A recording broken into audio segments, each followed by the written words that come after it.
Saat ini, Ethiopia boleh dikatakan sebagai salah satu negara dengan perekonomian yang terbelakang di dunia.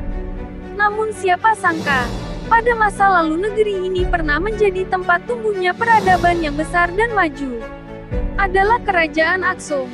Lokasi tumbuhnya peradaban itu, para peneliti memperkirakan, kerajaan yang pusatnya berada di Addis Ababa ini berjaya sejak beberapa abad sebelum Masehi hingga abad ke-6 Masehi. Pada masa keemasannya, wilayah kekuasaan Aksum meliputi kedua sisi Laut Merah. Perekonomian kerajaan ini dikenal sangat maju karena letaknya yang sangat strategis sebagai pusat jaringan perdagangan. Rakyat kerajaan ini juga hidup sejahtera berkat sumber daya pertanian serta penambangan emas dan gading.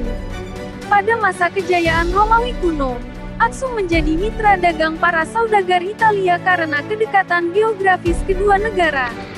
Para peneliti juga berupaya mencari tahu kepercayaan yang dianut rakyat dan penguasa Aksum.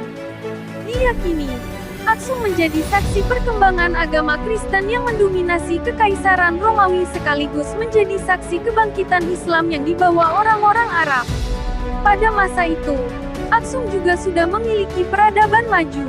Kerajaan ini berkontribusi besar di berbagai inovasi dalam bidang arsitektur.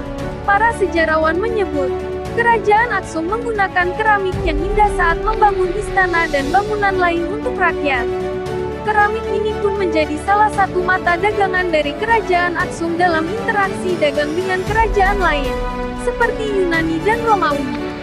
Peninggalan lain dari Kerajaan Aksum adalah mata uang mereka yang berupa koin berbentuk bantalan, dilengkapi gambar-gambar legenda dalam kebudayaan mereka.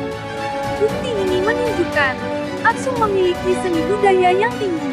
Mereka juga sudah mengenal sistem politik dan ekonomi yang cukup baik. Tak banyak pemimpin Aksum yang dapat ditelusuri oleh para peneliti. Namun, satu yang diketahui punya pengaruh kuat dan disegani oleh kerajaan lain adalah Raja Haile Selassie.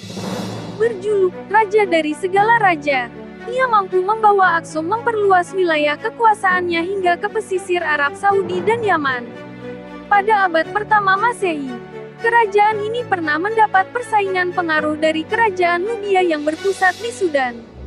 Menguatnya kerajaan Mesir juga memaksa Aksum harus puas hanya menguasai kawasan Meru.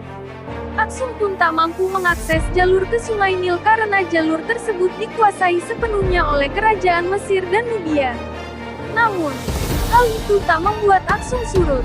Pada masa itu, Raja-raja Aksum justru berhasil memanfaatkan wilayah kekuasaannya di Laut Merah untuk membuka jaringan dagang dengan dunia internasional.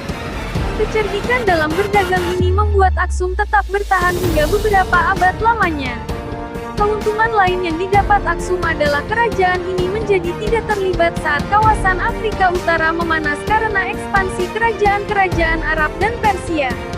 Alhasil, ketika kerajaan Mesir dan Nubia runtuh, Aksum tetap berdiri dan terus menjalin kerjasama dengan kerajaan lain sebagai mitra dagang.